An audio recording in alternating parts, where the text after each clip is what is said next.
Hola queridos amigos de YouTube, les habla Glaus Informa. En el canal de YouTube informativo G24 de Sandra Valencia, entrevistó ella al periodista Ricardo Puentes Melo, dueño de la página Periodismo Sin Fronteras. La gran mayoría de los seguidores de Sandra Valencia no conocían a Ricardo Puentes y quedaron perplejos con lo que este señor dijo sobre Álvaro Uribe Vélez en su programa de Sandra Valencia. Para quienes no saben quién es Ricardo Puentes, pues este es un periodista y antropólogo de la Universidad Nacional que ha sido un gran crítico del gobierno de Juan Manuel Santos y sus conversaciones con las FARC. Su tío abuelo fue asesinado por el M-19 debido a que él denunció secuestros por parte de dicho grupo guerrillero. Puentes trabajó para El Espectador, para Todelar y el Noticiero Nacional. Fue libretista de radionovelas y de muchos otros medios de comunicación. Bueno, Puentes tuvo que exiliarse en Washington, Estados Unidos, por persecuciones contra él. Y lo más importante es que renunció al Partido Centro Democrático, del cual fue él uno de sus fundadores, porque según él ese grupo había sido cooptado, o sea, infiltrado por la extrema izquierda colombiana. El asunto es que Puentes le dijo a Sandra Valencia en su programa que Álvaro Uribe es un hombre de izquierda y que cuando las FARC mataron a su padre, él simplemente lo que hizo fue vengarse con las FARC, pero que él era amigo de ellos. Yo sostengo que eso no es cierto porque se puede percibir en Puentes que él tiene un sesgo de rencor y revancha política contra Uribe por un cargo político que él le pidió y Uribe sencillamente le mamó gallo, como decimos, y le dio el puesto a otro. Puentes sostiene que Álvaro Uribe tiembla de miedo por las FARC, porque lo tienen sentenciado a muerte o simplemente lo encarcelarán de por vida algún día por el hecho de que el ejército cuando Uribe fue presidente le dio plomo a las cabecillas de las FARC. Dice Puentes que las FARC lo consideran un traidor a Álvaro Uribe. Asegura también Puentes que como el famoso George Soros tiene manipulada a la izquierda colombiana, Iván Duque fue apoyado por toda la izquierda para ser presidente, pero eso es extraño porque cuando quedaron enfrentándose al final de la contienda política, Duque por el Centro Democrático y Petro, había que elegir entre uno de los dos y toda la izquierda, especialmente Claudia López, pidió a todos sus seguidores de izquierda que votaran por Petro y no por Duque. Eso es extraño, es confuso con lo que está diciendo ahora este Puentes Melo. Bueno, la bomba de la noticia es que Ricardo Puentes dio a Sandra Valencia un tremendo noticionón, y es decir que Petro está siendo preparado en Cuba para ser presidente en el 2022 y que cuenta con el apoyo de Uribe, de toda la derecha y de toda la izquierda, por supuesto. Hemos quedado perplejos. Oigamos y veamos este video. Bueno, pues George Soros no se queda solo haciendo todo este panorama que nos acaba de describir muy precisamente Ricardo, sino que se va a otros países. Empecemos a hablar de ese hilo que se ha construido, que tiene que ver con esa presencia de George Soros, además sus hijos también, que son bastante activos en sus fundaciones y que también son los encargados de realizar el lobby dentro de cada uno de los países que han accedido a que George Soros entre. ¿Cómo entra George Soros a los países? ¿Cómo empieza a persuadir? Él entra a través de los políticos, les financia sus campañas políticas, en toda Latinoamérica lo ha hecho, creo que en todo el mundo, y luego comienza a implantar sus propias ONGs, que ya han sido creadas, las implanta en otros países y financia eh, ONGs también creadas por detrás de bambalinas por él o que existan y sean afines a, su, a sus ideas. Eso, así entra el señor Soros a todos los países. Incluso se apropia no solamente de los medios de comunicación, sino se apropia de las organizaciones defensoras de periodistas. Todo esto lo tiene muy bien planeado. No hay una sola, me atrevo a decirlo, no hay una sola organización defensora de periodistas que no sea financiada por George Soros. En Bueno, Colombia yo por tenemos eso el lo llamé a MIT. usted. Ajá. Yo por eso lo llamé a usted, porque estoy claramente consciente de que es verdad, no hay ninguna fundación que cobije la defensa de la libertad de información que no esté permeada. Pero yo sé que usted no está permeado porque usted ha defendido justamente todas estas investigaciones que ha realizado. Vámonos a Colombia, que es un tema que nos han pedido mucho y usted lo conoce muy bien. El presidente Juan Manuel Santos, todo el mundo se preguntó por qué ese cambio que calificaron muchos como traición al presidente Álvaro Uribe cuando cambia de agenda y de línea. El presidente Juan Manuel Santos es candidato de George Soros, fue presidente de George Soros. Sí, por supuesto, y el señor Álvaro Uribe también. Eh, Interesante. esto fue diseñado desde la Fundación Buen Gobierno a mediados de los 90. Ujú, Ellos comenzaron a planear allá, que esa fundación la crea Fidel Castro y en Colombia la crea Juan Manuel Santos. ujú, Esa fundación diseña los próximos 17 años de la historia de Colombia para postrarla definitivamente a los pies del comunismo. Y ujú, en esa fundación, en el programa se llamaba Destino Colombia. ujú, Se reúnen en el primer semestre del 97, Juan Manuel Santos, su hermano Enrique, que fue de los creadores de la Sociedad Interamericana de Prensa, ujú. para defender supuestamente la libertad de prensa, pero el Enrique Santos sabemos que es de los fundadores de varias organizaciones narcoterroristas en Colombia, está plenamente documentado. Entonces se reúne en la Fundación Buen Gobierno en un hotel ubicado en San Antonio de Pereira, en Antioquia, Ujú. e incluso llaman a Mandela y toda esta gente afina a ellos, y se reúnen con Víctor Carranza, con las autodefensas, con el M-19, se reúnen con ejércitos, se reúnen con gente del Partido Liberal muy cercana a la Internacional Socialista, como Rafael Guarín, el Ujú, mismo Santos, se reúne con lumbreras de la prensa, entre comillas, como Javier Darío Restrepo, ujú. generales de la República afines a las FARC, empresarios afines a las FARC, ONGs de campesinos, guerrilleros de las FARC y del ELN y del EPL. Bueno, esto era, uno mira esta lista y dice, ahí están, la familia Chavarría, los del sindicato antioqueño, Ujú. bueno, García Márquez, Belisario Betancourt, Sí. y gente de George Soros, por supuesto, que el dinero de Soros era importante para eso, y diseñan los siguientes 17 años y todo les salió Ah, tal cual. Uno mira ese plan y se sorprende, porque estaba terminando el mandato Samper, y bueno, dicen, bueno, ya lo de Samper, ya eso no se puede hacer absolutamente nada, toca diseñar lo que viene. Entonces, 98. Ok. vendrá un gobierno que va a sentarse a dialogar con las FARC, eso lo dicen claramente, yo tengo los documentos, Ujú. eso están circulando por internet, va a sentarse a dialogar con las FARC, pero no van a llegar absolutamente a ningún acuerdo, solamente se sientan y ya, ellos Hacen el dividen show. sí, ese primer estadio o escenario lo llamaron Amanecerá y Veremos. Mm. Entonces, habla de ese Destino Colombia, de que van a hacerse los diálogos, pero no va a pasar absolutamente nada. Entonces va a llegar una presidencia, todavía no se sabe qué es la de Pastrana, pero ese estadio lo llaman más vale pájaro en mano. Dijeron que era necesario iniciar los diálogos, plantear los diálogos de paz con la subversión Ujú. y plegarse a las condiciones de las FARC. Eso es literal.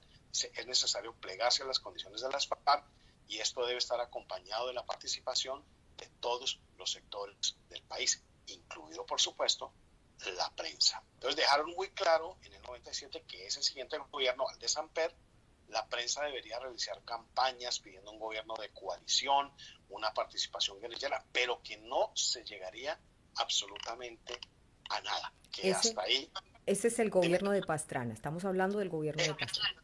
ese es el gobierno de Pastrana. Ok. Y luego viene Entonces, Álvaro Uribe. perfecto. Entonces comenzaron a sacar desde esa época a los militares importantes que se estaban oponiendo a estos procesos de paz que ya se estaban hablando, y es cuando sacan a Harold Bedoya Pizarro. ¿Quién comienza a atacarlos de la prensa? Iván Duque, parte de la Fundación Buen Gobierno. Le abren las páginas del Tiempo de Los Santos, de un muchachito que no tiene, yo no sé, tal vez alrededor de 20 años, y 22 años, comienza más o menos. eso, y comienza a pontificar sobre lo que ni sabe. Si no le dicen escriba sobre esto, el tipo escribe sobre esto y comienza a atacar a Bedoya, lo llama fascista, lo llama asesino, lo llama una serie de cosas, y esto desemboca una serie de asuntos donde termina Bedoya siendo retirado del ejército. A la par viene Soros y ha formado en Colombia, ya tiene su Human Rights Watch, él la tiene financiada, ya la crea, y es la que le abre las puertas en Colombia y comienza a hacer ese trabajo como si fuera una gran ONG de quién sabe quién, era de Soros. Y sigue siendo de Soros, atacando a los militares. ¿A cuáles militares? A los más importantes combatientes contra la narcosubversión marxista. Eso es en ese año. Ese sería el gobierno planeado de, de Andrés Pastrana, que todavía no se sabía que iba a ser Pastrana. Viene lo interesante. Bueno, todo es interesante, pero entonces dice, bueno, después de esto viene la tercera etapa que se llama Todos a Marchar, se llama esa etapa que diseñaron, ojo, en el año 97. Y dice que tiene que venir, hay necesidad de que venga un gobierno de mano fuerte, un gobierno de mano dura. Literalmente lo dijeron así, siguiendo el ejemplo de algunos países vecinos. Ese gobierno de mano fuerte, ese gobernante de mano fuerte, tendría que poner a marchar a los colombianos a un ritmo casi militar. Eso lo dicen en el 97. Entonces dicen, entre comillas, hay que empezar a seleccionar a ese presidente de mano fuerte desde ya, lo dicen en el 97, y definieron los rasgos deseables. Un líder de mano fuerte que sin embargo fuera visto por los colombianos como de un gran corazón, que tuviera la fuerza de carácter para colocar un límite temporal a los derechos fundamentales de los ciudadanos, que multiplicara el presupuesto de las fuerzas militares y de policía, incluso a costa del presupuesto para la educación y la salud. Son gente de izquierda que diseña un programa que podría parecer de derecha, y le dan hasta el logo, le dan hasta el eslogan al señor Uribe: mano fuerte, corazón grande. Se lo dieron, en ese momento estaba diseñado ya que había que prepararlo, pues que Uribe desde un comienzo, siendo absolutamente desconocido en el país, solamente lo conocían en Antioquia, comienza a salir y aparecer en los medios a decir: yo no estoy de acuerdo con los diálogos con las FARC y bla, bla, bla, bla, bla, y la gente dice, ese tipo es de derecha. No, él es de izquierda. Uribe siempre ha sido de izquierda, desde el ala izquierdista del Partido Liberal con Claro, él viene del Partido Costa. Liberal, y el Partido Liberal pertenece a la Internacional Socialista.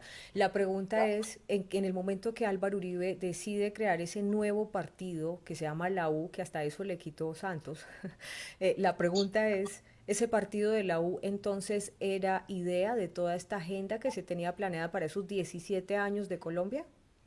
Por supuesto, está aquí. Entonces dice que este gobierno de mano fuerte no solamente tendría que tener un segundo periodo, o sea, este primer periodo es golpes a las FARC militares, al mismo tiempo que le abren los golpes militares a las FARC, comienzan a entregar a los militares digamos, más rectos. Más correcto, sí. Y más convencidos de que la subversión es peligrosísima y que sean combatientes contra la subversión. Comienza en este gobierno, estaba diseñado desde el 97, a entregarlos en manos de las ONG de izquierda. ¿Qué hace Uribe en ese primer gobierno?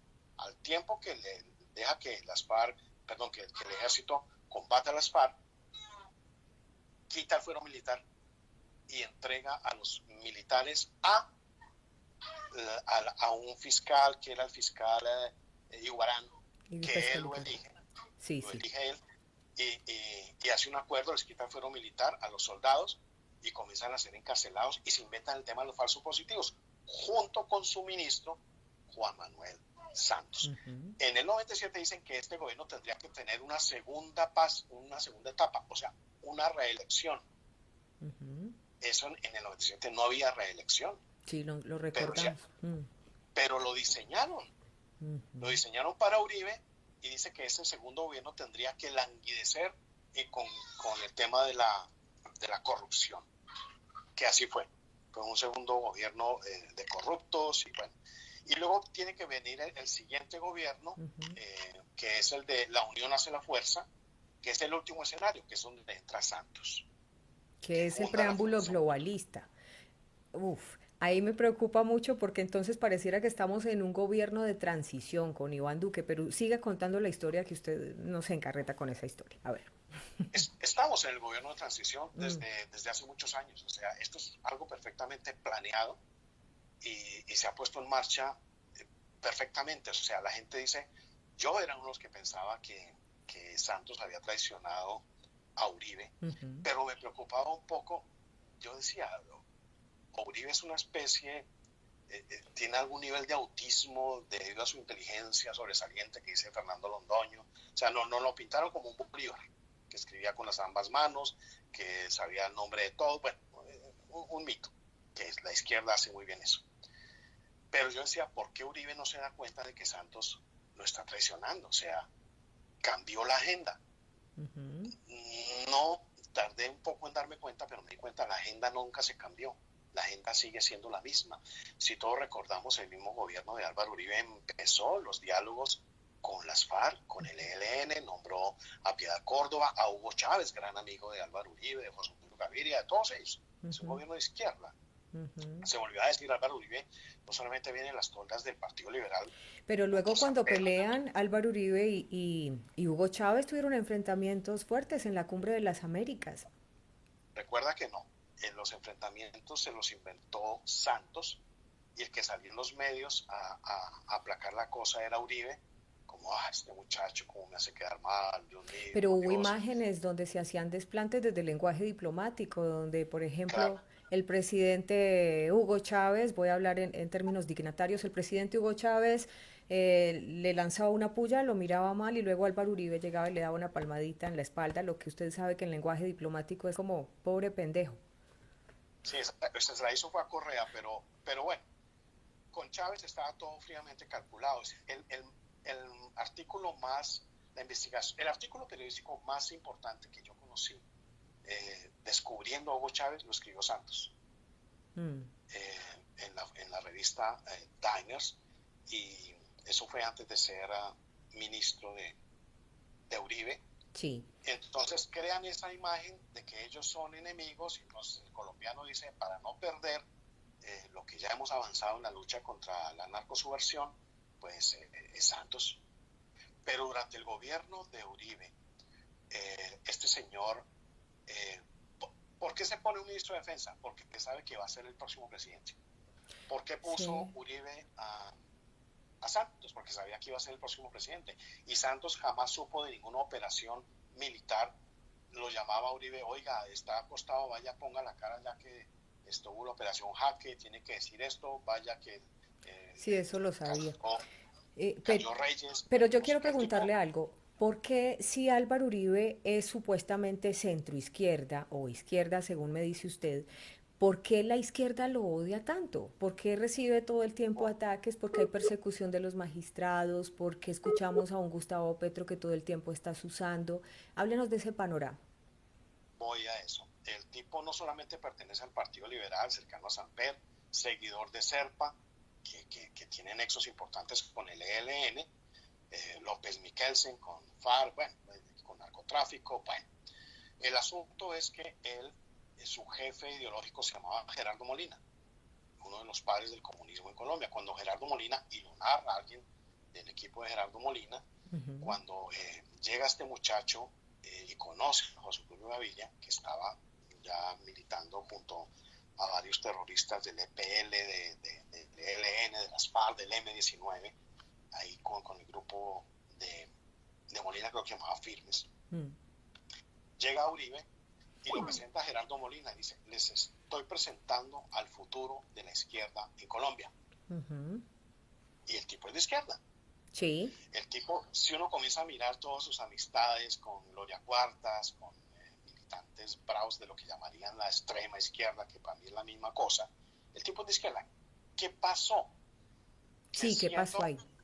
que siendo el tipo de izquierda, cuando las FARC le matan a su padre, Ujú. que también tiene relación con Pablo Escobar y todo eso, eso no es un secreto, Mm. eh, él, él comienza la venganza.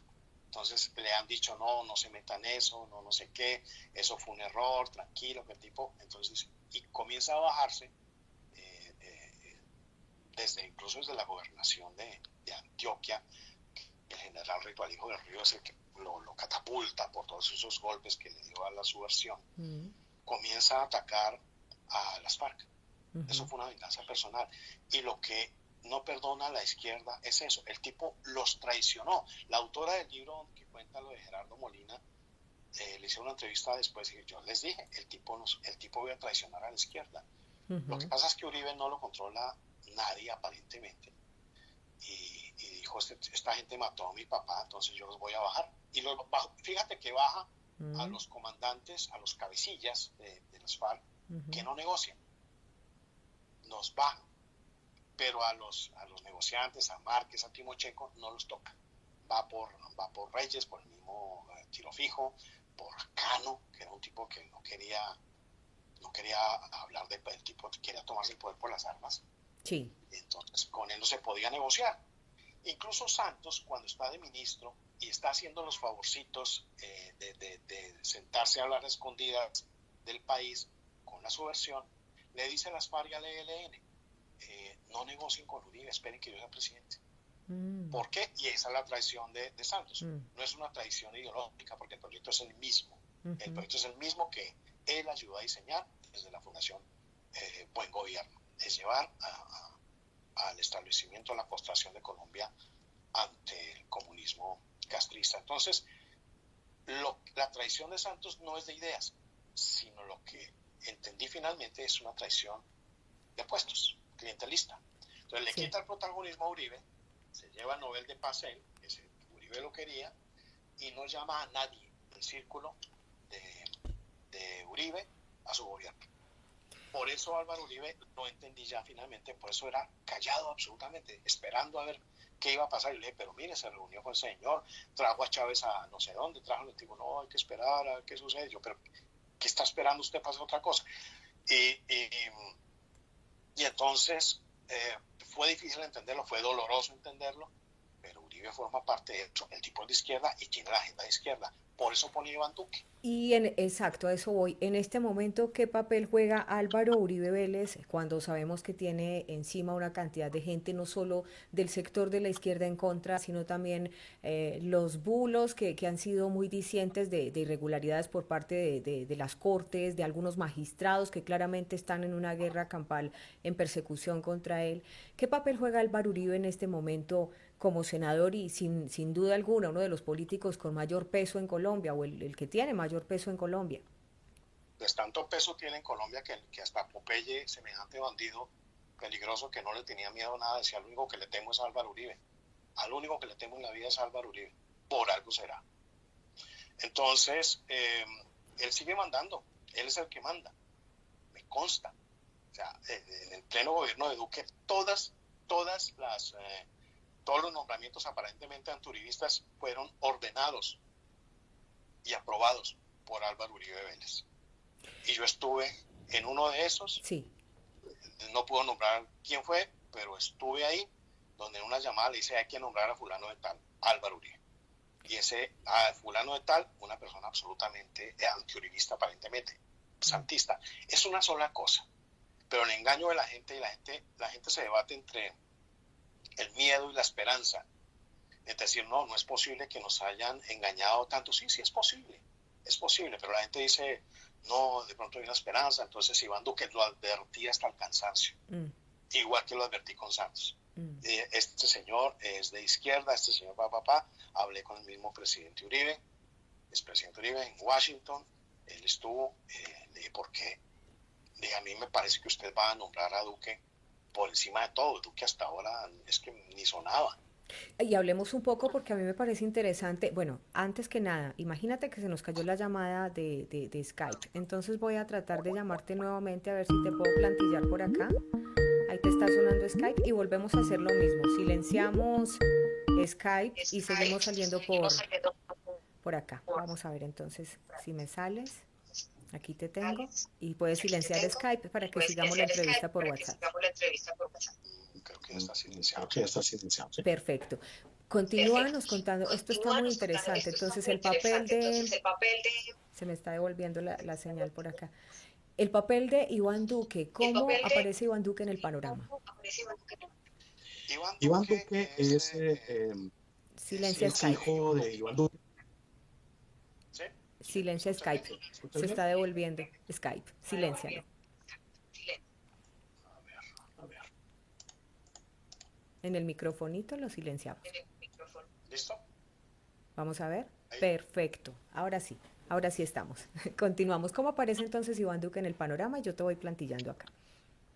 Iván Duque es hijo de Iván Duque Escobar, un político muy torcido, Exgobernador hay de que Antioquia. decirlo, Sí. de Antioquia, del convito de Belisario Betancur, un presidente socialista que estuvo en las conversaciones con el M-19. Desde muy pequeño, Iván Duque, el presidente Iván Duque Márquez, tuvo mucho contacto con Alan García. Ujú.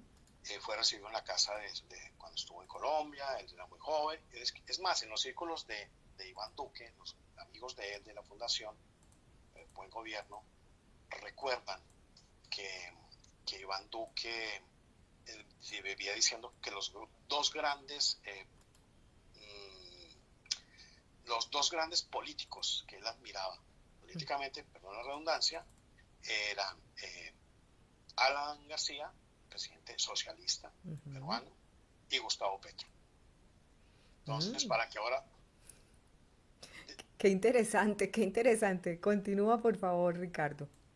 para que ahora venga a decir que son grandes enemigos, y yo lo advertí, le dije, y perdón que hable tanto en primera persona, pero yo le dije, van a poner a este tipo a Petro porque es el coco y no tienen absolutamente ningún otro coco, un tipo de 300,000 votos, yo no creo que tenga más ese señor, y lo elevaron a las alturas electorales, y lo convirtieron en el gran demonio que va a pelear contra Iván Duque, y comienzan a crecer a Iván Duque. Lo impone Uribe, falsifican encuestas, eso fue una cosa horrible y absolutamente grotesca lo que hizo el Centro Democrático. Yo me Pregunta. retiré. Sí, ahorita vamos a ir de cuándo decides retirarte y por qué te vas exiliado a Washington. La pregunta es, ¿cómo es esa relación de verdad, entrañablemente, entre Álvaro Uribe y Gustavo Petro? Bueno, la relación entre Álvaro Uribe y Gustavo Petro no la conozco más que como Petro ser beneficiario del indulto que promovió Álvaro Uribe desde el Congreso siendo senador. Si no es por Álvaro Uribe, el M-19 no hubiera sido jamás indultado.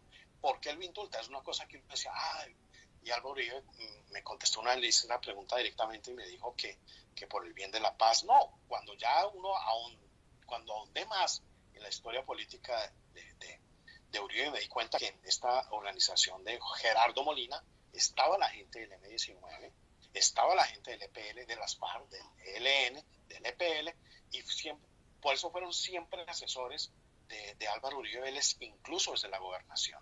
En la primera presidencia casi todo el M-19 se fue a trabajar con Álvaro Uribe, Herbert Bustamante, Oti Patiño, Rosenberg Pavón, bueno, todos esos bandidos, y ahí siguen varios. Y uno dice, ¿por qué? Hombre, la única explicación es esa. Álvaro Uribe es afín a ellos, el tipo es de izquierda.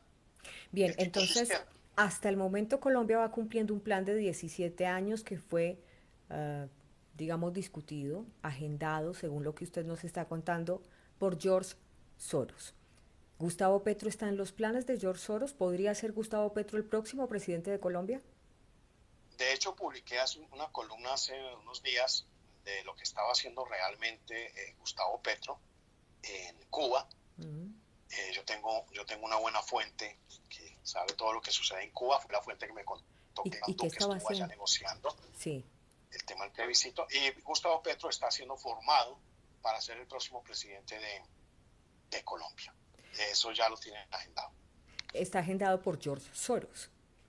Sí, por supuesto, él forma parte de eso, él forma parte de la financiación. A Soros le interesa es que el que sea presidente sea absolutamente afín a él, tanto o más de lo que ha sido Iván Duque, que fue becado por George Soros. Y de hecho, la primera persona que escribe sobre Soros en Colombia es Iván Duque, siendo un muchachito ahí en las páginas, y comenzó ya a catapultarlo, que las grandes ideas de Open Society, que la tercera vía, Y él, que eso era una maravilla. y él se fue a estudiar a Georgetown, sí, tesis, creo, o sea, creo que es la Universidad de Georgetown, si no estoy mal, pero además estuvo también en el Fondo Monetario Internacional, ocupó importantes cargos con agencias de Naciones Unidas que lo preformaron para traer esa experiencia aquí a Colombia. En todo No, este... no, mira, Sí, te puedo dime. hacer perdóname, Sí, no, a él no los forman, ni siquiera estuvo en un alto cargo en el BID, él agendaba almuerzos, no era nada más. ya. ¿Cómo llega Iván Duque? Es que no fue preparado para nada, el tipo no es preparado para nada. Y ¿Cómo entonces, llega Iván Duque eso. al Banco Interamericano de Desarrollo? Por una jugarreta que hizo a favor de Juan Manuel Santos, cuando Santos era ministro de Hacienda de Andrés Pastrana. Por eso es que Santos está en todos los gobiernos, porque forma parte de ese plan. Él estuvo en el gobierno de Pastrana, estuvo en el despacho de Juan Manuel Santos, ministro de Hacienda, y donde se roban un poco de plata y los llaman cupos indicativos, que era para robarse la plata entre ellos y los congresistas. Los, Santos había venido amenazando al gobierno de Pastrana y ujú. armó una gran coalición para tumbarlo, etcétera. Entonces a Pastrana lo llama y le dice, ¿qué hacemos? Nómbreme ministro, lo nombra, se lleva a Iván Duque, un muchachito que ya venía de la Fundación Buen Gobierno, Ujú. y entonces dice, ¿cómo nos robamos la plata? Pues yo no creo que haya sido cómo nos robamos, sino bueno, ¿cómo hacemos para legalizar esto? Entonces a Duque se le ocurrió, dijo, como esto hay que hacerlo, digamos, público, entonces se inventó la vaina de publicarlo por internet, cuando internet no lo veía nadie, pero Mm, cumplieron con ese requisito.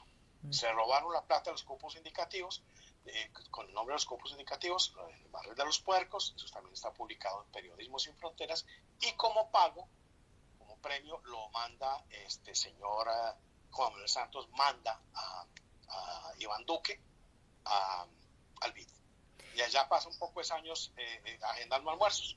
Entonces, Fabio Echeverry, que es otro de los grandes bandidos en Colombia, su hijo es Luis Echeverry, es el que financia la campaña mayoritariamente de Iván Duque y como sugerente campaña o algo. Luis Echeverry también estuvo en el BID con Iván Duque.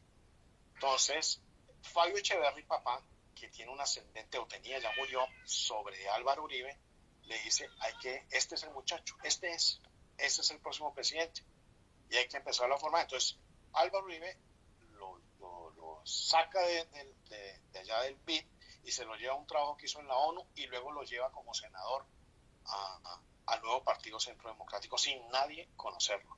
Y ahí comienza a darle, lo sentó al lado de él, comienza a perfilarlo como si fuera una gran estrella. El tipo no tiene ni idea de lo que hace, y ya todo el país lo sabe. Dos Es, preguntas, dos preguntas. Entonces, como Gustavo Petro, según sus investigaciones, estuvo en Cuba siendo formado, está siendo formado para ser el próximo presidente, ¿eso explicaría el silencio de Iván Duque de no reclamar porque se fue del país en un momento donde estaban restringidos vuelos y no se ha vuelto a mencionar del tema luego que regresó? Esa posición de Iván Duque, el silencio frente a la salida de Gustavo Petro a Cuba. sí, y además que lo admira mucho y está plegado al plan de la Fundación Buen Gobierno. De George Soros. Ese va a ser, si no sucede un milagro, ese va a ser el próximo presidente de Colombia. Bien, con la anuencia de Álvaro Uribe Vélez. Por supuesto, por supuesto. Álvaro Uribe Vélez cree que le van a perdonar haberle permitido al ejército darle plomo a las FARC. Y yo se lo he dicho en muchas ocasiones, aún desconociendo que el tipo era de izquierda, le dije, presidente, a usted las FARC no perdonan, Castro no perdona, a usted lo van a matar o lo mandan para la cárcel. Se lo he dicho desde hace muchos años, yo desconociendo que el tipo era de izquierda, y él jura que, yo se lo decía porque es que él estaba rodeado de toda esa gente, del cura de Rú, de toda esa gente de izquierda. Yo decía, ¿usted qué hace con ellos? Si lo que está buscando es hacer pinitos de agradecimiento, de banderitas de paz con la izquierda terrorista, no lo va a conseguir porque ellos no lo van a perdonar a usted lo que usted permitió que el ejército le hiciera a ellos. Él cree que sí. De hecho, cuando Iván Duque está viajando a Cuba, Uribe está en Estados Unidos, yo voy a... no, tenía una cita para reunirme con él y al final no se pudo. Es cuando le capturan al hermano. Es que mira esas fechas donde las designaciones de Iván Duque, la ganancia de la primera vuelta, de todas esas cosas, coinciden siempre con, con el hermano con este señor Uribe, Santiago Uribe, que fue dejado libre, que fue no sé qué, que lo sacaron no sé qué. Cada vez que Iván Duque se acerca más a ser presidente, pasaba algo en la misma fecha, en el mismo día, a favor de Santiago Uribe. Cuando es elegido presidente, eso a las pocas horas salió Santiago Uribe libre. Fuimos negociados, por eso es que también negocian el no. Ujú, Todo estuvo perfectamente planeado, o sea, nadie pensaba que el no fuera a ganar. Nadie, ni nada. siquiera yo pensaba que No, se fuera a ganar. yo tampoco pensé que él no fuera a ganar y de todas maneras ganó y no pasó nada porque le hicieron conejo. Pero para las personas que no saben a qué nos referimos con el no, fue ese plebiscito con el que nos preguntaron a los colombianos si estábamos de acuerdo sí o no con la implementación de los acuerdos de paz que se llevaron a cabo en La Habana. Estamos hablando del proceso de paz de Colombia, para las personas que nos está viendo desde otros países. Entonces en ese plebiscito ganó el no por un estrecho margen, hay que decirlo, por un estrecho margen, pero es como si no hubiera pasado nada, porque igual se hizo conejo, se hizo todo lo que se acordó en La Habana, porque como nos está explicando esta noche Ricardo Puentes Melo, hay una agenda que cobija a Colombia por 17 años y estamos... ¿En qué fase exactamente? ¿Ya estamos llegando a los 17? ¿Ya se está finalizando esa agenda o le van a hacer renovación? No, la agenda ya culminó con los dos gobiernos de Álvaro Uribe. Juan Manuel Santos, Ah, ok. pero forma parte del mismo proceso, o sea, ya estamos entregados, Ya ya está. estamos entregados, ya estamos vendidos. Una precisión en lo del no. Ujú. Incluso Uribe pensaba que no iba a ganar. En un artículo que aparece por ahí antecitos, él decía que se iba a retirar de la política. Bueno, el único que pensaba que se podía ganar el no era Raúl Castro. Yo lo publiqué en Periodismo Sin Fronteras antes de la fecha del plebiscito del 2 de octubre. Raúl Castro tuvo un problema muy serio con Ujú, Manuel Santos, lo llamó al orden, le dijo que no era, perdón la palabra, estúpido, que ujú. no fuera a convocar ese plebiscito porque eso lo iban a perder. Raúl Castro sí sabía. Y Santos le dice, no, todo eso está controlado, todo eso está absolutamente manejado, no hay problema, eso lo vamos a ganar. Y Castro le dijo, ojalá, porque lo que yo creo es que se va a perder, y efectivamente se perdió. Pero pues ahí es donde vuelve a renacer políticamente Álvaro Uribe Vélez, negocia y forma parte de la negociación el tema del próximo presidente. Y el único candidato que apoyaban todos, las FARC, eso lo dijeron las FARC en vivo, era Iván Duque. Fue apoyado también por toda la izquierda, revisa lo que es León Valencia, Claudia López, los de Colectivo Alvear. El único candidato que le gustaba a todo el mundo era Iván Duque, Mm. y ese fue el seleccionado. En los casos, obviamente, allá estuvo Iván Duque poniendo su nombre a consideración y pues fue ungido con eso. Que recién se posesionó, hubo una reunión con la gente de George Soros, pero ahorita le voy a preguntar de eso. ¿Por qué no dejaron ser presidente a Andrés Uriel? A Andrés Felipe Andrés Arias. Felipe Arias. Sí, Andrés Uriel es el exministro. Un lapsus. Andrés Felipe Arias no funciona. No funciona, no estaba en la agenda. El tipo sí creyó que estaban luchando por un mejor país y aunque hizo sus cosas ahí dándole, no estuvo bien hecho. O sea, el procurador Núñez lo sancionó, pero no se robó la plata. O sea, a él lo condena por algo que No hizo. no es culpable, no es culpable. ¿Y hubiera sido un buen Entonces, presidente? yo creo que sí, yo creo que sí. ¿Por qué De lo él, sacrificaron? ¿Juan Manuel Santos estaba detrás? claro, él era el que iba a ser presidente, eso estaba planeado, Mm. pero se comenzó a subir Uribito, entonces Álvaro Uribe dijo, no es posible, o sea, no se puede, y le montan el proceso Andrés, a, Andrés Felipe. a Andrés Felipe Arias, en el cual está involucrado Juan Manuel Santos, y hoy creo que Álvaro Uribe también. O sea, Álvaro Uribe ha traicionado a toda la gente de derecha, entre comillas, que ha estado alrededor de los únicos que salen siempre limpios son los de la izquierda, pero la gente, empecemos, Fernando Londoño, el coronel Plazas, que ambos quieren muchísimo a Uribe, Andrés Felipe Arias, para no ir más lejos, la gente de Das Noguera, todos los puso a hacer cosas que pensaban ellos que estaban haciendo a favor de la democracia y de la derecha y de los valores en Colombia, y Álvaro Uribe los dejó solos. Entonces no le convenía que subiera Andrés Felipe Arias, lo meten a la cárcel, lo abandonan totalmente y bueno, sube Juan Manuel Santos. Bueno, pasemos entonces a esos que hacen parte de ese aparato, de esa agenda, porque usted dice, George Soros recién se posesiona a Iván Duque, se reúne, gente de él, de sus fundaciones, se reúnen con Iván Duque. ¿Para qué se reúnen, Fernando? Ricardo.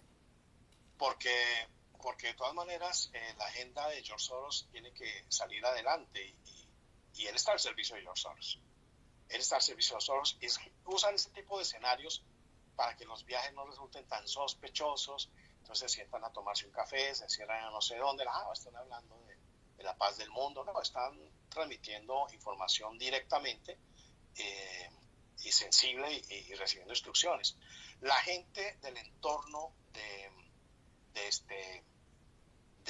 de Iván Duque ha estado en puestos importantes, su secretaria privada, no recuerdo cómo se llama, con la que le inventaron, no sé si será cierto, una relación, es del grupo de Soros. La misma gente que estaba cercana a Marta Lucía Ramírez, gente que ha trabajado en altos cargos en entidades de Soros. Álvaro Uribe forma parte de ¿cómo es? Concordia. Andrés Pastrana forma parte de Concordia, son entidades financiadas fuertemente por George Soros. Entonces, eso es lo que sucede. Entonces, cuando uno mira... Sí. Dime. No, no, continúa, continúa, cierra, que te tengo una pregunta porque María Fernanda Cabal me parece que es la única que le habla fuerte a George Soros.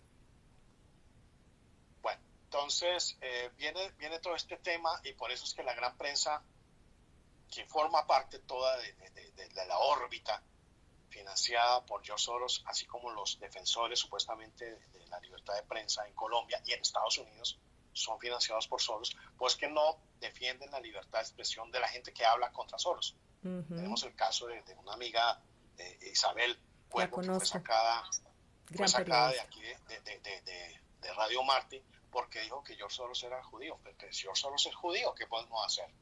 Entonces Claro, se pegaron de ahí, de que era antisemita y la sacaron.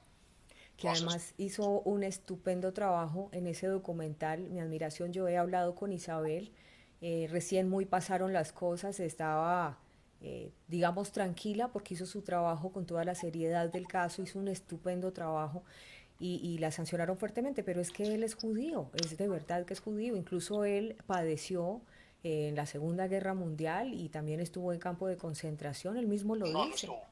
pero él dice que No, él no estuvo estuvo. pequeño, que los padeció. No, él en realidad se convirtió en un opresor de su mismo pueblo judío. Él era el encargado de expropiarlos. Es el que encargado de llevar la O sea que lista de esos. cuando Sally dice que su infancia la vivió en un campo de concentración es mentira. Es falso, es falso. O sea, él iba a los guetos y toda la cosa, pero él fue el encargado por los nazis de tener el listado de los bienes de los judíos y él los expropiaba sin ningún remordimiento. Y él lo dijo, está en un documental que lo dijo y lo volvería a hacer. Era una cuestión de supervivencia. Es un documental que está por las redes, lo pueden buscar muy fácilmente. Yo no digo nada que no esté sustentado. Sí, eso lo tenemos clarísimo y por eso esta noche está con nosotros porque esta es una mesa de análisis y aquí se escuchan todas las voces. Nos amparamos todavía en la libertad de prensa que creemos que existe. Hablemos justamente de los medios de Colombia, el papel que están cumpliendo porque están uniformaditos. Uniformaditos. ¿Tiene que ver George Soros con eso? Claro, claro, la pauta viene por ahí y además la pauta del gobierno, además el gobierno está cumpliéndole la agenda a George Soros, o sea, de ahí no van a salir nunca. Y la gente en Colombia engañada con lo que dice la gran prensa. Por ejemplo, el mito de que la revista Semana es antiuribista, falso. La revista Semana, siendo de propiedad de López Caballero uribista, tan uribista que lo apoyó en su campaña, tan uribista que fue nombrado embajador por Uribe en el Reino Unido. Nunca la revista Semana fue antiuribista. Había unos articulistas como Daniel Coronel que se pelearon no sé todavía por qué temas, y de pronto Usted sí Caballero. sabe y yo sé, pero no los vamos a mencionar. Okay. Muy bien. Entonces pasó eso, pero la revista Semana siempre ha sido uribista. Ahorita la compra el banquero Gilinski, socio de Soros, y Gilinski financia tanto la campaña, ojo, tanto la campaña de Iván Duque como la campaña de Gustavo Petro. O Claro, sea, porque ellos juegan a dos bandos. Pero venga, la revista no, Semana. es el mismo bando, pero bueno, Bueno, sí, exacto, de acuerdo. Lo que pasa es que estoy desde este lado del teatro, ¿de acuerdo? Como para que, para que nos entendamos. Es el mismo bando, eso es lo que estamos entendiendo esta noche. Como pasa en Venezuela, que no hay partidos de derecha, todo es la misma connivencia y los mismos con las mismas. Pero aquí la pregunta es, ¿Semana no es antiuribista? Entonces, ¿por qué lo martirizan tanto con los titulares o por qué cogen a mansalva el Ejército Nacional? ¿Es el Ejército Nacional el mártir de todo este juego político? correcto, correcto. No hay ni un titular de portada donde ataquen a Uribe, ni uno, y me dio la tarea de buscarlo, ni uno. Al ejército sí, pero es que atacar el ejército está en la agenda de Uribe, está en la agenda de Santos y está en la agenda de Duque. No, pero yo no le Es puedo que creer la que en la agenda de tarantera Uribe esté eso. ¿Por qué los dignificó? no lo significó, les quitó el fuero militar. Bueno, eso sí es una pelea que sí viene hace muchos años y nada que la recuperan. Y ahora les montaron la JEP. Claro, claro, ¿y con quién se la montan? Con la anuencia de Iván Duque. Y de Uribe Santos. nunca dignificó a los militares. De hecho, la persona que reconcilia, digámoslo así, a los militares retirados con Uribe, yo cometí ese pecado, porque lo odiaban y ellos la tenían muy clara. Uribe decían en ese año de elecciones de Santos, ha sido el gran martirizador, el gran, ¿cómo se llama?, el verdugo del ejército. Nos quitó el fuero militar, nos entregó a una fiscalía de izquierda, nos entregó a las ONGs de izquierda, nos dejó absolutamente a los mejores combatientes.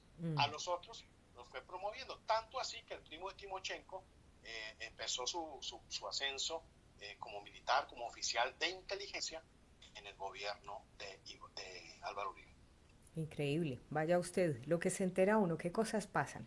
María Fernanda Cabal, vuelvo y retomo porque yo creo que ha sido la única de la agenda nacional que siendo senadora de la República ha salido a defender el ejército y ha salido a decirle abiertamente a todos los medios nacionales, ustedes están vendidos, ustedes están arrodillados, atacan al ejército nacional y todo es parte de George Soros. ¿Y por qué George Soros? Porque se refería a ese artículo que publicaba el Wall Street Journal puntualmente y luego fue retomado por el New York Times. Y ella les decía, todos medios financiados por Soros. Y la semana pasada también la escuchaba hablando fuerte frente al manejo que se le ha dado en la pandemia, que casi que todos los patriotas del mundo están alzando la voz diciendo que se están apoderando del pánico para dominar y tener restricciones de tufo totalitario. María Fernanda Cabal. Es amiga mía, quiere al ejército, pero tiene ese problemita y yo se lo he dicho y tengo que decirlo, yo no puedo mentir. ¿Qué problemita? Es duquista, se volvió uribista, defiende a Uribe, defiende a Duque contra cosas que ya sabe que están pasando. Pero puede ser porque son buenas personas, porque es que a veces uno también pierde la óptica y dice, bueno, se ganó mi estimación, pero a veces no separa uno las cosas. Por lo digo porque yo estimo al expresidente Álvaro Uribe Vélez profundamente, pero no por eso me voy a negar a escuchar a Ricardo esta noche y me interesa conocer la historia de mi país. María Fernanda Cabal sabe quién es Duque y sabe quién es Uribe. Ella sabe quiénes son. Eso es evidente. Debió haberse salido el Centro Democrático, no se salió de pronto porque es senadora, porque no sé, no me atrevo a decir que hay contratos, no sé, ojalá que no, pero ese es el gran error de la gente, digamos, de derecha, entre comillas, que está participando de este gran pecado que está cometiendo el uribismo en Colombia, que es entregarnos en manos del castrismo, eso hay que decirlo así con mayúsculas, Mm. están siendo cómplices de esa entrega, por cobardía o por conveniencia, no lo sé, pero no por ignorancia. Bien, no, yo creo que esta noche ha sido un despertar para muchas personas. Hablemos justamente del papel en Venezuela, porque una de las funciones que cumple la Open Society no solo es promover supuestamente las organizaciones de derechos humanos, que esto ha hecho que se le acuse directamente de financiar grupos que generan caos de país en las protestas, como en este caso Antifa, y de otras situaciones de caos que se han presentado en América Latina, como los hechos de Chile. Pero también ellos promueven una supuesta libertad para las elecciones o elecciones libres, y entonces se le asocia con las Smartmatic, que son esas maquinitas con las que han hecho fraudes en Venezuela. Smartmatic, vamos a unirlo más con el uribismo. Smartmatic, obviamente, es evidentemente de propiedad de George Soros. El presidente de Smartmatic en Colombia, no recuerdo el nombre en este momento, pero forma parte del círculo de Iván Duque.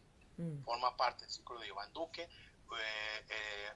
Durante, durante la pasada, el pasado gobierno, hablo del de Santos, había un hombre muy importante del uribismo en este Consejo Nacional Electoral. No recuerdo el nombre, es amigo mío, no lo recuerdo. Y yo le hice una entrevista, ya desde ese momento estaban planeando la entrega de las elecciones a Smartmatic. Ahí hicimos un escándalo, yo viajé a Europa a una serie de foros que hubo por allá, explicando qué era Smartmatic, cómo se había robado las elecciones en Venezuela, en Brasil, en algunos lugares de Estados Unidos, como esto tenía casos penales aquí en Estados Unidos. Bueno, se hizo el trabajo, pero ellos siguieron, y a mí me dijo este magistrado, no recuerdo cómo se llama, ahorita está de embajador en Ginebra, no recuerdo, me dijo, esa decisión está tomada, vamos a entregar esto a la automatización, a Smartmatic, las elecciones las llevarán, no sabemos si es Smartmatic, pero seguramente va a ser de pronto una empresa creada nueva para tal fin. ¿Por qué el presidente de Smartmatic en Colombia forma parte del círculo cercano de consejeros de Iván Duque? Que sabemos que todo, como lo dijo el mismo Luis Echeverri, aquí no se mueve una hoja en el gobierno de Iván Duque sin que Álvaro Uribe lo ordene. No que lo apruebe, lo ordene. Entonces, ¿cuál es la explicación? Esa es la explicación. En Venezuela han logrado ese tema. El voto electrónico es un peligro grande para la democracia. Se puede manipular muy fácilmente, eso lo advertimos, incluso antes de que ganara la segunda vez Chávez, en un foro que hubo en Colombia, estuvo María Conchita Alonso, estuvo José Arturo Gaviria también. Yo dije ahí, a Chávez no se le va a sacar nunca por la vía electoral. Entonces me dijeron que estaba loco, que Capriles era un tipo maravilloso. Le dije, Capriles es otro tipo de izquierda, ya no hay oposición. María Precisamente Corina. gana Capriles y le dieron una gobernación y todo el mundo callado y feliz. Y en esa época Venezuela todavía era posible ser salvada. Mira lo que cayó. Les dije en ese año, eso fue en los mediados de los 90, le dije, mire, va a correr sangre en Venezuela. Me dijeron que yo estaba absolutamente loco, que era apocalíptico, que era un conspiranoico, y eso pasó. Y sí que Corrió está sangre en pasando. Venezuela y ahí siguen, y el tipo lo tendrá que Y sacar Donald Trump, porque no sé quién más. sí, ya vamos a entrar en esa materia, porque María Corina Machado, que uno podría ver que es como la única voz que uno ve que habla con claridad en sus argumentos, pareciera que la mantienen como arrinconada, como aislada, como que no la dejan. No hemos podido entender cuál es esa situación con María Corina Machado. Es sencilla la situación y la comentó Piedad Córdoba, nos lanzó a la lucecita en una entrevista que le dio a Ospina, que fue ministro de Santos, fue ministro de Agricultura, no sé, Sí, Ospina, Juan sí, Manuel. sí. Eh, en esa entrevista que le hace Ospina a Piedad Córdoba, ella cuenta, eso fue hace poquito, hace un par de meses, dijo, Uribe estuvo conversaciones con Maduro, para reunirse con Maduro, para ver cómo podrían negociar la cosa, aliviar las relaciones. Uribe con Maduro. hágame el favor. Mm, ¿Y quién agenda esa reunión? Piedad Córdoba. ujú, Entonces Uribe finalmente los traicionó, no fue, no fue a la reunión, pero porque salió Guaidó, apareció Guaidó en escena, que es mm, otro chavista. ujú, Entonces, ahí menciona la entrevista a Piedad Córdoba y dice, María Corina, el problema de María Corina es que Chávez le quitó el manejo de PDVSA. mm, Entonces, ya podemos no entender. Yo no creo que haya mm. nadie de los visibles en Venezuela que sea una real oposición. Han surgido como Marcos Polecel, de pronto hay otro par de muchachos por ahí que Con están todo haciendo esto, un trabajo. sí, sí, con todo esto que nos estás diciendo, estos panoramas políticos, ¿tú crees que va a caer el sistema? ¿Qué es el sistema? Digamos que muchos dicen, en breve ya los países se podrían levantar, podría haber caos y es ese momento donde dicen, mire, ya no van más presidentes, no hay más de ese tipo de gobiernos y se crea un sistema único totalitario. Es que ese único sistema totalitario ya existe, está bajo el nombre de la ONU.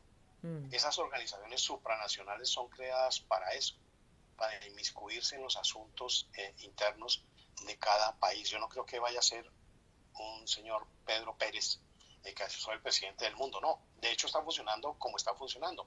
Hay un grupo de personas que controlan el mundo y son y todos y los gobiernos están supeditados. Pues tenemos al señor Soros que manda ujú. en Colombia, manda en Sudamérica, manda en todos los estragos que está haciendo En la aquí en ONU. Estados Unidos, la ONU, la Organización Mundial de la Salud, todos los estragos migratorios que hizo en Europa. Él forma parte de ese grupo de globalistas que tienen ya el control. O sea, esto no es que va a venir el anticristo y va a gobernar, no. No, no, no, yo no hablo de la caída del sistema con el anticristo, porque es más fácil, o sea, no creo como tal en que venga el anticristo, pero sí que creo que va a haber un sistema totalitario y que se van a aprovechar mucho de la tecnología para restringirnos las libertades. Eso está pasando justo en este momento. Quien no lo quiera ver, complejo. Correcto, está pasando. Ahí tenemos lo de Claudia López en Colombia, otra gente en Medellín, el mismo Duque, diciendo que es que impedir la libertad de locomoción, esto del coronavirus fue un ensayo que le salió muy bien. Los medios hablando 24 horas del coronavirus, mostrando imágenes falsas, pasaban camiones llenos de ataúdes para los millones que se iban a morir, Mm, pero se dieron cuenta que los hospitales están desocupados, que ujú, las camillas de urgencia no son usadas, ujú. que los médicos que grabaron eso fueron despedidos en Colombia. Aquí en Estados Unidos un muchacho en Nueva York se metió a los hospitales y eso solo. Se Ujú, dieron cuenta que era más el escándalo. Hay alguien detrás de eso. Eso claro. no podemos ver. Que entran con enfermedades preexistentes y hay denuncias en todos los países donde les cambian el diagnóstico para inflar las cifras, que está creciendo sospechosamente 1.500 diarios en promedio en cada uno de los países. Son muchas preguntas que quedan y que hay que hacérselas. Y no dejan que la gente reclame los cadáveres de sus familiares, los creman y dicen coronavirus. Y Mm. nunca se pudo hacer autopsia, nunca se pudo comprobar nada. O sea, increíble, Ricardo, increíble eso. por qué te fuiste del país? Yo me fui, estaba yo fui muy perseguido por bienestar familiar, por el gobierno de Juan Manuel Santos. Pues yo fui el que desenmascaró a Santos como el comandante, el camarada Santiago. Desenmascaré, el primero que habló de las conversaciones de paz entre FARC y Santos fui yo en Colombia y que estaban realizándose en Venezuela. Comencé a contar muchas cosas que mis fuentes de inteligencia cubano-americano me revelaban y comenzaron a hacerme un montaje. Venía yo del caso de Plazas Vega, donde encuentro que Plazas Vega, condenado a 30 años, no fue culpable de desaparecidos de ningún tipo, que no había desaparecidos, que, que el principal acusador de él era el M-19, que la hermana de René Guarín, Cristina, era también guerrillera, que encontré al único testigo, la única fuente directa, testigo directo, supuesto, contra Plazas Vega, que fue Villamizar. Ujú. Y él me cuenta Yo a ese señor Plazas Vega no lo conozco en mi vida, nunca estuve en el Palacio de Justicia, y la firma que aparece ahí, junto a la de Ángela María Buitrago, la fiscal, es falsa.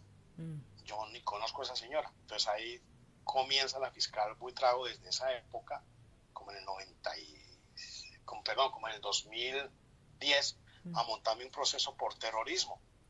Y la ayuda quien es hoy la embajada del gobierno de Duque en Francia, que fue la que manda a Andrés Felipe Arias a la cárcel, la que se ensañó contra el coronel Plazas, que es Vivian Morales. Ujú. Entonces me montan el proceso por terrorismo y por eso me intervienen todas las comunicaciones. Yo no tenía ni idea. Mm. A mí sí me decían desde Estados Unidos que mis comunicaciones estaban intervenidas. Mandé derechos de petición para que me dijeran, nunca me contestaron. Finalmente, antes de salir, yo en el 2013, creo, o 14, no recuerdo, yo me aparece el proceso de Ángela María Buitrago, ya no por terrorismo como me lo montaron primero, sino por calumnia y injuria grabadas. Ujú. Y no me informan. A Ujú. mí la fiscalía no me informa, guardan esa cosa por allá, me mandaron notificaciones mentiras y finalmente me citan al juzgado, ahí sí me encuentran, Mm. para la imputación de delitos. O sea, ya el proceso ya me iba para cárcel. Adicionalmente me montan un proceso también escondido en bienestar familiar, y André Villamizar, que era el director de la Unidad Nacional de Protección, monta eso y dice que estoy abusando sexualmente de mis hijos. Entonces, y es un proceso de para quitarme a mis hijos, los llevaron a fiscalía, medicina legal, eso imaginarás cómo fue la cosa. Mm. Curiosamente, el informe lo contó André Villamizar en una audiencia pública que tuvimos, una audiencia privada que tuvimos frente a otro tema de fiscalía. Dijo que quien le informa, quien lo acusa, y por esa razón él decide acusarme, es mi excuñado. Mm. Yo, bueno, entonces, perfecto. Mi excuñado tiene un tío que fue congresista, fue candidato al Congreso del Centro Democrático ahorita en las últimas elecciones, no ganó, Mm. pero muy cercano a Iván Duque, muy cercano a Uribe, Mm. muy cercano a César Gaviria. Mm. Y cuando yo llego aquí, entonces, luego me montan, sale en la prensa, creo que en Semana, yo no sé dónde salió, que yo estaba armando un golpe de Estado contra Santos. Mm.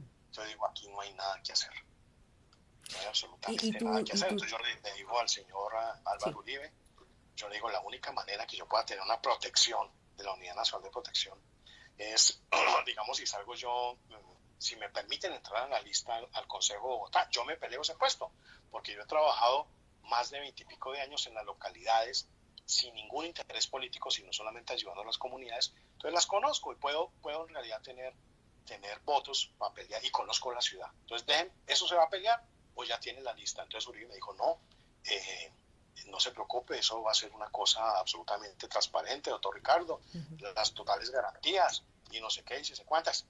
Al mismo tiempo me llama José Tulio Gaviria y me dice, deje de publicar cosas contra Villamizar y contra los Galán. Mm. Y yo, ¿por qué? Digo, es que esa cosa es personal. Y claro que es personal. Me acusó de violar a mis hijos. Claro que es personal. Mm. Entonces yo destapé el escándalo que había en la Unidad Nacional de Protección. No les gustó. Entonces me dijo José Duro Gaviria, Alameda, Rangel y por orden de Uribe que o dejaba de publicar yo, cerraba Periodismo Sin Fronteras o me iba de la UTL. Entonces Mm. dije, yo no, eso me parece que es una censura de prensa, yo voy. Y yo bajo a hablar con Uribe. Dije, era diciembre, dije, mire, déjenme estar hasta enero, febrero, me gano sus 2 salarios Ujú. y me voy para Estados Unidos. Ya tenía mis hijos acá, pero esa plata me sirve porque yo no tengo trabajo en Estados Unidos. Claro. Pero no se preocupe, doctor Ricardo, eso va a ser. Salgo de la oficina, me voy a la oficina de contratos y resulta que ya me han cancelado el contrato. O sea, unos salvajes. Me voy a hablar con Álvaro Uribe Vélez y Álvaro Uribe Vélez, no, tranquilo, usted lo quiere mucho el doctor José Luis. Le dije, que no me quiera tanto, pero yo quiero que usted me dé su palabra de que el proceso de elaboración de las listas para el Consejo de Bogotá va a ser transparente y va a ser democrático. Mm. Y yo me peleo mi puesto. Si no salgo, no hay ningún problema. Pero déjenmelo por no, tranquilo, tendrá todas las garantías. Ahora sí, falso. Mm. A los pocos días, yo sospechando porque comienzan a meter a gente del Polo Democrático de izquierda, del Partido Liberal, a la lista, voy y hablo con Pacho Santos, hoy es embajador acá en Estados Unidos. Washington, sí. Y le dije, dígame la verdad, y él sí me dijo la verdad. Dijo, mira Ricardo, usted no me ha tratado mucho aquí, estoy en la cosa, yo no entiendo por qué, yo sé que él sabe por qué, pero yo sí le puedo decir que en esa lista usted no va. Le puedo dar el puesto número 15. Yo, pero Pacho, o sea, ¿cómo me da el puesto 15? Van a salir 4 o 5 concejales. No podemos hacer absolutamente nada más. Eso es lo que tengo, todo lo tengo comprometido. Va y le advierto, va a encabezar a Ángela Garzón la lista, porque yo soy muy amigo y con el presidente Uribe somos amigos de Angelino Garzón. Y Garzón de izquierda dijo, no, ese tema no nos interesa, necesitamos conseguir esos votos. O sea, me jodí aquí, perdón el francés. Entonces, viendo eso, viendo la acusación de que iba a haber un golpe de Estado, viendo que me montan el proceso con Ángela María Buitrago, digo, me meten a la cárcel. De hecho, cuando mi ex decide montarme ella colaboró, eso no lo he contado mucho, pero aquí te estoy dando la primicia, ella colaboró, y ella me contó todo aquí en Estados Unidos. Me dijo, a mí me llamó Petro, Ángela María Buitrago, el director de Bienestar Familiar en la era de Santos, me llamó un poco de gente, todos sus enemigos, que no eran hartos, dijeron, hay que fregar a Puentes, y la única persona que puede ayudarnos a fregar a Puentes es usted. O sea, usted tiene que mantenerse firme en que Ricardo Puentes la maltrata, en que Ricardo Puentes maltrata a los hijos, en que la violación usted no es testigo pero sospecha.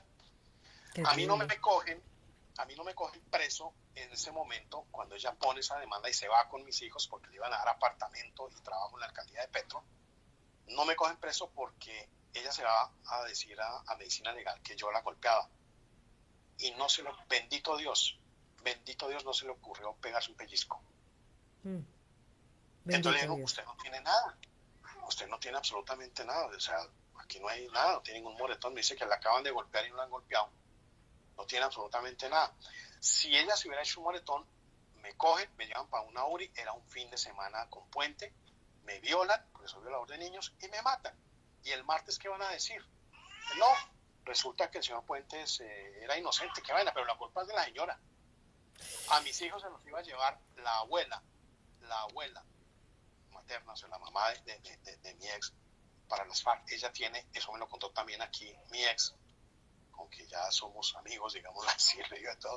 Por fortuna, porque con enemigos así. Sí, son amigos. Entonces me dijo, lo que pasa es que mi mamá tiene 2 medio hermanos que son de las FARC.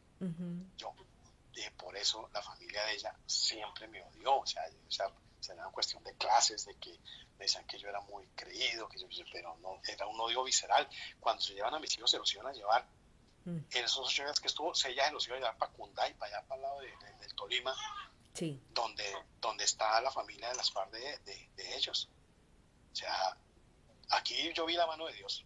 Entonces decido venirme a Estados Unidos con todos los problemas, que una mano delante y la otra atrás. Sin embargo, yo seguía pensando que Álvaro Uribe era un tipo chévere, que estaba mal asesorado por la gente de izquierda, pero no entendía las jugadas de Duque. Comencé a investigar y me di cuenta que no, que él formaba parte de todo. Es más, él es el titiritero. Entonces la gente me dice que...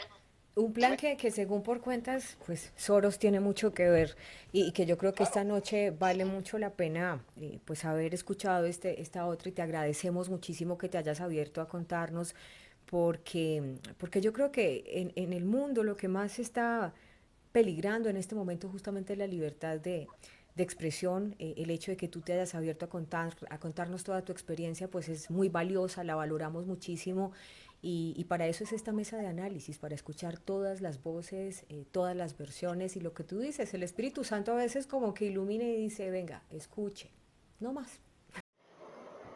Los seguidores del Dr. Uribe necesitan conocer la réplica de lo que ha dicho Ricardo Puentes.